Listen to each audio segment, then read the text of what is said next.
Daar is nou vrede in die lug nou dat drinkers weer alcohol kan koop nadat president Cyril Ramaphosa aangekondig het dat die ban op drank gelig is. Vandag het ons uitgekom en met 'n paar drinkers gepraat oor hoe hulle voel dat die drankwinkels nou weer oop is. Baie van hulle sê hulle stok nou op voordat die president weer 'n aankondiging gemaak dat dit dalk weer toegemaak sal word. Baie goed vandag.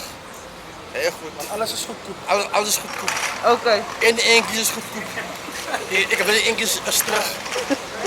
Ja, zeg. Hoeveel wyn het julle nou gekoop het? 3000 rand sal wyn. 3000 rand. 3000 rand sal wyn. Ook en dan gaan julle nou alles vandag optree? Nee, ons gaan dit nog wegsit nou. Wegsit. Okay. Is hulle seker dat die president en die gaan sê hulle gaan die drank toemaak nie? Ons weet ons het so vermoed want dan het seker nog weer skiefloop rondom bekleierery meeste kry nie, jy weet jy, hospitaalgevalle en so hulle sal seker weer toemaak jy wyn en so. Maar jy hoop hulle Ek hoop maar hulle maak dit toe nie ja. Maar vanaf prepare ek vir my one time so mamma. As jy toemaak, as dit sê jy saak, het ek my stok. Ek wil sê hoe voel u nou dat die drankwinkels weer oop is? Is 'n vrede by die drankers.